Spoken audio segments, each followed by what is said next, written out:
Most video games take themselves pretty seriously. Sure, sometimes a game like Octodad or Sam & Max slips through the cracks, but by and large, most games these days seem to be a grim litany of post-apocalyptic despair. Which is why inside jokes are so important, as they often provide a bit of much-needed levity. The only problem with inside jokes? Learning how to recognize them. Here's a look at some inside jokes only real gamers will understand, and your guide to finally catching the gags you missed the first time around.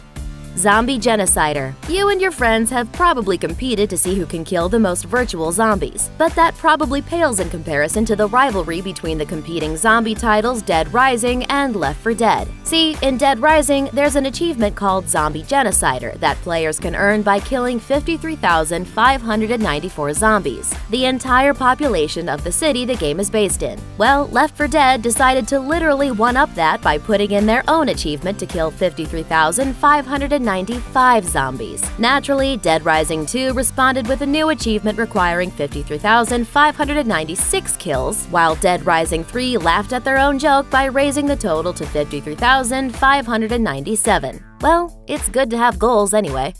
Whimsyshire. When Blizzard announced Diablo 3, some fans were furious because the game's color scheme looked too bright, which sadly is just the kind of thing that gamers typically get worked up about. In response, Blizzard not only didn't change the color scheme, they responded to the controversy by adding a neon technicolored zone called Whimsyshire, filled with rainbows, unicorns, teddy bears, and happy clouds. Best of all, getting to Whimsyshire was extremely complex and difficult, meaning all those super hardcore fans who complained about the game's color schemes had to work extra hard to find it, and you thought Vol'jin was Blizzard's best troll. Dan Hibiki. When video game developer SNK released Art of Fighting back in 1992, players couldn't help but notice that the main character Ryo seemed to be a direct ripoff of the popular Street Fighter character Ryu. Capcom, maker of Street Fighter, noticed too. They decided to get their revenge by adding a secret character to their games called Dan Hibiki, who was a parody of Ryo, and who totally sucks in every possible way. You look like you might put up a good fight. Yeah, right. Take your shot. Ironically, while Art of Fighting and Ryo have become almost completely forgotten by the fighting game world, Dan Hibiki has survived, and has even become a cult favorite among hardcore gamers. Beating your opponent with a perpetually overmatched Dan is considered a badge of honor.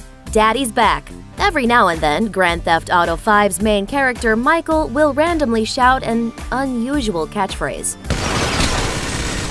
Daddy's back, bitches! It's in character for Michael to say something like that, but it's also designed to drive a specific group of players crazy. That's because it's the first line from the first mission in Grand Theft Auto 4, a game that's lived on for years in the modding community. But most mods don't allow you to save the game, so every time you play, you have to start over from the beginning and hear this line again and again. And again. Again and again! And again and again and again!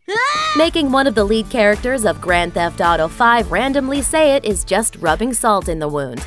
The Dopefish. The classic computer game Commander Keen describes the Dopefish like this. The second dumbest creature in the universe, this creature's thought patterns go swim, swim, hungry, swim, swim, hungry. Aside from his bulging eyes, buck-toothed grin, and ability to fart on command, there's nothing particularly special about the Dopefish. Despite this, though, he's become a game designer meme, appearing in Wacky Wheels, Quakes 1, 2, and 3, Descent 3, Max Payne, Hitman 2, and many, many more, just when you thought it was safe to go back in the water.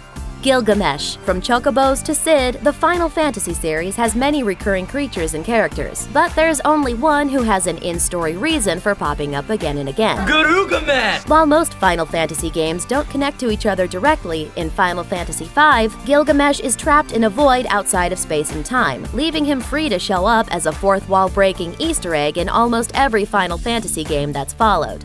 I was starting to worry that you'd never download this part of the game, and I'd be stuck in digital limbo. Saints Row 4's voice options. One of the best things about the Saints Row games is a series' detailed and flexible character creation tool, which allows you to make some truly bizarre protagonists. And that level of customization extends to the voice options too. You can give your Saints Row 4 protagonist one of 7 voices, including one called simply Nolan North. My fellow Americans, I know a lot of people have concerns about the Sunday, Sunday, Sunday act, but I urge everyone to remember how awesome monster trucks are. Nolan North, of course, has provided the voices for seemingly every character in video games, ranging from Uncharted and Assassin's Creed all the way to The Last of Us and Destiny, to name just a few. Including him as his own specific option is pretty funny, and a great nod to one of the most popular and totally overexposed voices in gaming.